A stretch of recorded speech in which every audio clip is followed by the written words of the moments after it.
So here's our data of prediction for Northwestern. We're still predicting Northwestern will be a D at the end of this school year. And that information, we've had our meetings with the school. The other night, we just had a community CAP meeting explaining our proposal for Northwestern for next school year. And so here's our potential scenario is that we are going to redistrict all sixth grade students that would be district to Northwestern to eligible schools for the 1920 school year. And when we say eligible schools, those are middle schools that have a grade of C or higher. And so all those students will be, we will just completely change the attendance boundaries for Northwestern. We will heavily push opportunity scholarships for the remaining upcoming 7th and 8th graders and close Northwestern at the end of the 1920 school year as a middle school and reopen or repurpose the school as a K-5, K-6 elementary school. For Lake Forest, I know that there is optimism that they will be a C. We actually do not show them making quite a C. Our data based on the multiple mock assessments that we use, iReady, and student Lexile levels, our prediction has them moving from an F to a D.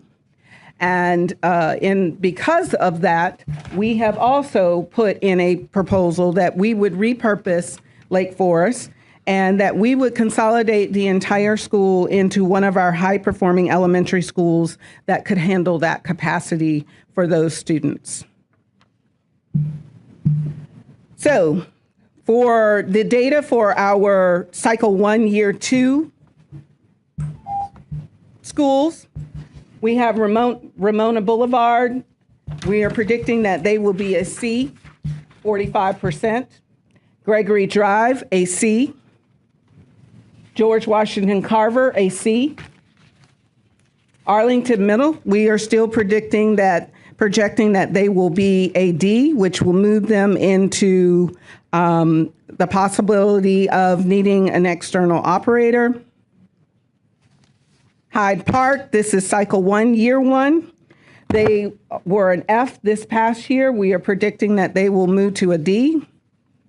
Long Branch Elementary, we are predicting that they will remain a D. Rutledge Pearson, we are predicting that they will move to a C. Susie Talbert, we are predicting that they will move to a C. For the schools that this is the first D that would enter them into possibility of turnaround, we are predicting, as you can see, that the bulk of those schools will be a C they are projected to be a C at the end of this year. So when we looked at VAM, and this data is pulled as of last week, many of those schools still have their vacancies, but they are not in core areas. So for the core areas today, we only have Hyde Park with 1, Lake Forest with 1, Long Branch with 2. But all of these vacancies have been covered by a resource teacher, an interventionist, or an instructional coach to ensure that we have certified individuals in working with these students. Dr. Green, I just wanted to note for you that you're at your time, but yes. I think we'd like to hear you wrap up. I think we'd like to hear it. Thank you. So when I did speak with Chancellor Oliva and talked about the concerns, I did meet with our district team and indicated this issue, we can all chalk it up that one, we were all new, but it should not have happened. I understand that the red that is for Duval is having medical issues, so we realize that we need to do a better job of working with them so that we can ensure that we do know how to manage our district turnaround schools and that we are partners in this endeavor to ensure that we are providing a high quality education for all of our students. So We have planning sessions. We will establish quarterly planning for improvement meetings with the RED, district leadership, and the external operator, provider to problem solve and plan next steps for DA-supported schools. Teacher development, we will start our summer training, and I believe that Dr. Valle has already met with the RED team to discuss that training that will happen over the summer, as well as our instructional walks planned for next school year. And then co-hosting school advisory council and community assessment team meetings, where parent, student informational forums, and other stakeholder engagements that will happen throughout the year. Great. That's it. Thank you. I do want to give members an opportunity to ask questions. I want to make sure, because Member Grady is on the phone, that we don't overlook him. Mr. Grady, did you have questions related to this item? Yes, Madam Chair. Go ahead. Yes, thank you.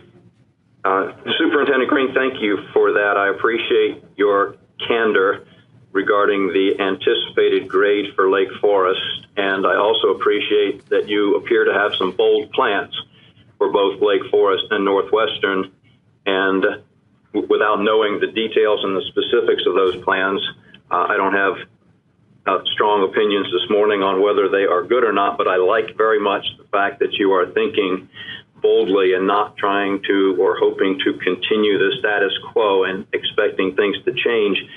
So thank you for that. I appreciated most of your presentation, but I was a little irritated towards the end, and I want to mention it and point out why. And that is, you offered as a reason for your team's unavailability to meet with the department the medical issues of a single person, and that bothers me. The medical issues of a single person, without trivializing the impact on that person, simply can't be allowed to interfere with the potential success for students in 11 of your most vulnerable schools. So I hope we don't hear that again as a reason for your inability to meet with and to coordinate with the representatives from our department. And I did want to stress what I think everyone knows, but it's worth saying out loud for the public and others to process as we consider the success of these schools. And we've seen this before on occasion, and it obviously irritates the board members, and we're searching for outcomes, not promises of good faith and promises of positivity and cooperation, which we take as a given. We've got to have results for these kids. Northwestern has been a failed school for 15 years. Think about that. 15 years, kids have gone through that school. They've gone on to high school. I don't have the statistics available. I suspect we do in the department, but I'm confident that the success of the kids who went through that middle school in their high school years was far less than it could have and should have been, and that would continue on for the rest of their careers, whether they continue to college or technical college or a job or looking for a job. So I just want to emphasize that we're paying attention to these schools. It has been a very long time for some of these schools. I appreciate that you're new on the job, Superintendent Green, and you have a big job, no question about it. So to just sort of summarize that, I'd like to thank you for your candor, ask for your more pointed, specific cooperation going forward. And I would ask you the basis for your optimism for some of the other schools on this list. But in the interest of respect for your and the board's time, I think it makes sense at this point to wait and see what those actual grades are, and to look a little more closely on your plans for both Northwestern and Lake Forest, and to see whether you have similar bold plans for the remaining schools on your DA list. Thank you, Madam Chair. Thank you, Mr. Grady. Dr. Green, he offered to allow you an opportunity to think more about it, but if you wanted to give a response on the optimism that we have on the schools that we are projecting to be a C is, again, we came in and changed out all of the supplemental curriculum resources and put in resources that had the capability of moving students quickly, allowing students the opportunity to address them at their instructional level and be able to move them with more than a year's worth of growth in 1 year. And we believe that the data that we are seeing leads us to believe that these schools will be C schools. So the optimism is more about implementing resources that have proven and shown that it can help students move in the state of Florida. So your point is that you believe you've got action plans that drive those outcomes, not just hope. Yes. All right. Well, I'm scared, but just Mr. Gibson. Thank you, Dr. Green. You mentioned that Northwestern, we were going to redistrict for this incoming sixth graders and then provide opportunity scholarships for the seventh and eighth graders, right? Is there any reason why the school wouldn't be closed right now? Yes. It's about available seats to move students to schools that are either a C or above. So that would be one reason. This school, though it serves about 670, its actual enrollment is closer to 800. They have students that attend an alternative program called Bridge to Success, and those students are actually there only voluntarily, so they can choose to come back to their test scores come back to Northwestern.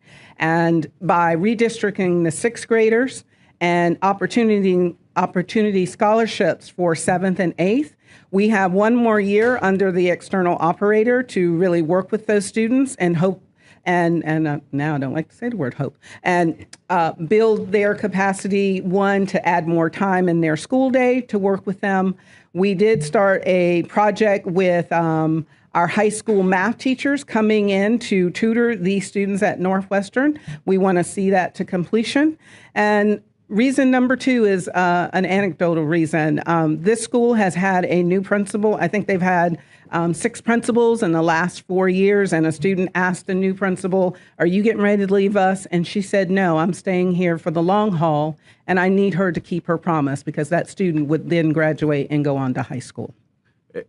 Yes, Mr. Gibson, if you had a follow-up. Yeah, and also I echo Member Grady's comments too. I think that what you're outlining is bold, and I think that you have the leadership ability, and I think it would make a big difference if you attended these meetings with the department yourself. I think that would send a strong message to your team and to the commitment, because I see your leadership style being very infectious. Okay. Yeah. Well, I did attend the meetings in my last district, and Dr. Valle, who was my red in my last district, who's now the regional superintendent, can verify that I generally attend those meetings. I generally do the walkthroughs with the Reds. Yeah. We didn't go through your bio, but I think we all know that you've had good success and you didn't come into this role. I think you volunteered to go to Duval because it's home for you. Well, somebody had to do it, right? Yeah, Mr. Tech, Vice Chair. The principal that you replaced in January, or the new principal, what turnaround background do they have, experience? The principal came from another school district and was a turnaround principal at a middle school, a high school, and an elementary, was also the former director of federal programs, and she has come in and has she got a successful... Yes. One other thing that I saw when Jacob did his, let me see here.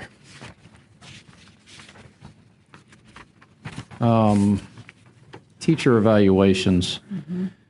It's criminal. Highly effective. 90% of the teachers are rated effective, and the rest highly effective. So you have no teachers at that school that needs improvement, or At Northwestern? yes. No. I know you're allowed to have teachers. We removed also needs improvement. Okay.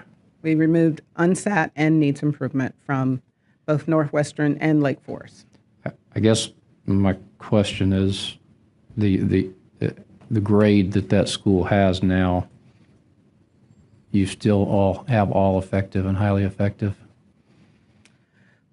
Yes, that that based on their last year's data, yes, they're still are brand new, which I would Is gather. that based on VAM or is that based on, It's okay. based on VAM. Okay. Yes, sir. Okay. How is it working with the opportunity scholarship part? From what you're doing? Okay. At the end of this year, we will send letters, and we've identified the 3 schools that we will offer for 7th and 8th grade. The 6th grade, it's not an offer. 6th grade, that's your new school assignment. And we'll inform parents, one, that if the school will be closing at the end of the year, and 2, here is an opportunity for you to attend one of these 3 schools, and we will provide transportation. But they'll still be in your system. Yes. Yes, they will still be in our Opportunity scholarships gave school them district. Those are more corporate tax. choices. That's corporate tax. Okay. Here's the thing I don't understand, and I don't share the optimism of my board members. If we care about nothing else but these children's well-being and their education, why wouldn't we even have a discussion of a group of schools who manage 60,000 kids, 99% graduate, 99% go on to college, A schools, year in and year out? Why wouldn't we say, why don't we take those 10 schools and give them to ID Academy and say, let's see what you can do with these 10 schools? Why is that not even a discussion? Well, first of all, I've been in Duval for 10 months. And what I've seen in those 10 months is that there were things that should have been done that haven't been done, and now we're doing them. And if they're not going to produce by next year, then yes, we would have that discussion. I have a number of charter schools that are in these same areas, and they have the same school grades as these schools. So that is why it's not a discussion at this point.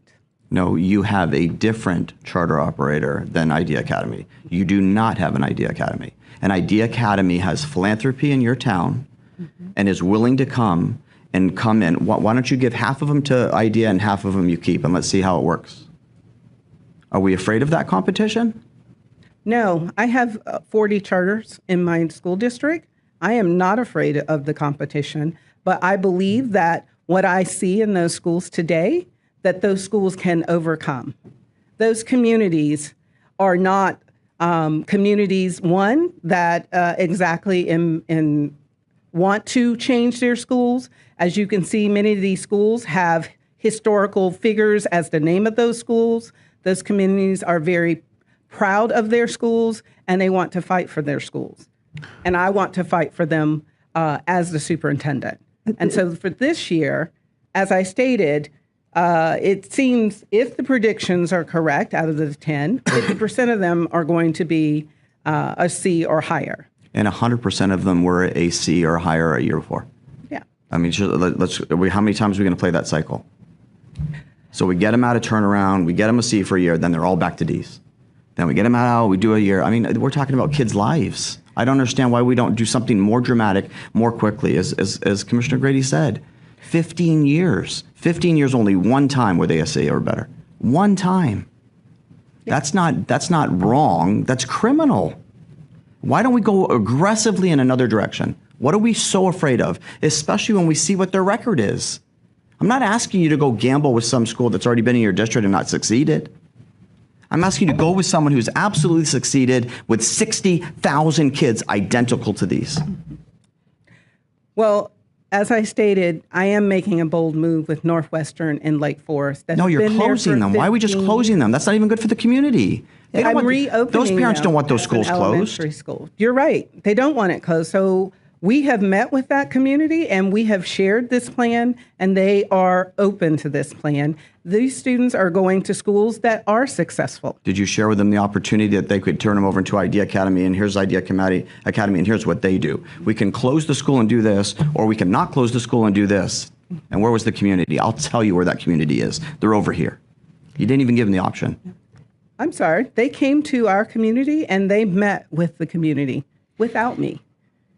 So I did not turn them away. No, because they got to go through you and the school board. Yes, they do. But I did not. Have you approved one? They've not applied. Will you approve one? If they go through the process and apply and their application meets all the criteria, I haven't denied one that does those things. We just approved 6 charter schools at the last board meeting. Well, why don't So you, I'm not afraid. why don't you take that leadership right now and say, hey, you know what? Instead of closing these schools that are very personal to this community and these parents, we're not going to do that. We're going to keep them open. We're going to bring in a charter operator, which is one of our options. And I hate to interrupt the exchange, but I did want to ask a question. I think it would be interesting to see at least a proposal that compares the two options.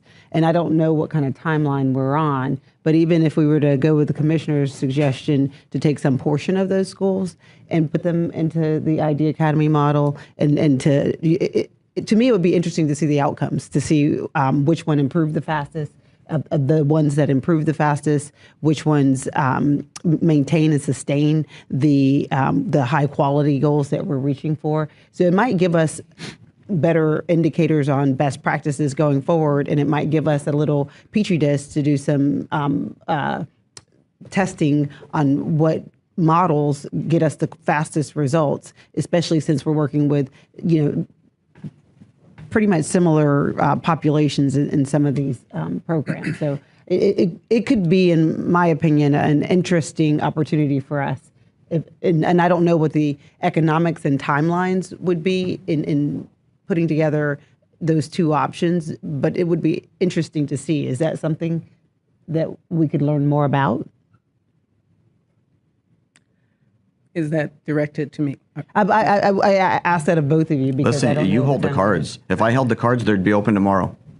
I don't have that. I don't have that authority. We have over any Duval authority? County. What authority do we have, Commissioner? Today, what authority do we have? None. That's exactly it. And I think, may I?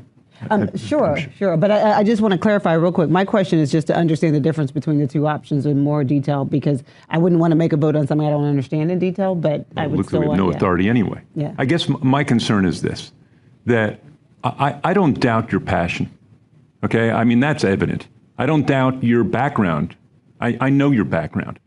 What I doubt is the historical component of the schools. And honestly, I'm hung up on the fact that DOE on 4 to 5 occasions tried to meet and was, I'm using the word rebuffed. Now, you haven't been there 1 month, you've been there 10 months. Mm-hmm. And so now a year's gone by. And, I've heard this before. I've been on the board long enough, and I've heard Mr. Grady use these expressions to some degree. What about those kids? What about those kids who are lost? I mean, there are kids who will never gain what they've lost. And in my mind, Duval County sat on their hands for 10 months. Now, I know you're going to claim all the things you've done. When I look at these statistics here, I think they're dismal. And I agree with what the commissioner is saying. And when I turn to him and say, what authority do we have, and find out we have none, and he's made suggestions, they're beyond suggestions. You're at a critical mass here. And I don't understand, I agree with the commissioner, why you're not standing up there, pounding your fist and saying, we are going to try something radically different. Because I know what's going to happen. You have these bold ideas. We say, yeah, a year from now, we'll be sitting here. And my fear is that we're going to have the same tragic results. And I would implore you, and I agree with the commissioner 100%, go back to your school board and be really creative and try some experiments. You got nothing to lose and everything to gain. And I apologize you're just, I appreciate your up. It's not easy to stand up there. It's not easy to take this. But you have those children. They're in your hands. Absolutely. And with that, I thank you for your listening to me. Thank you. Mr. Olnick, I just want to close my comments with echoing what Board Member Grady said, and that is, I really believe that the testimony that we heard today was a travesty of justice to those children. I could use stronger words, but I'll just leave it at that.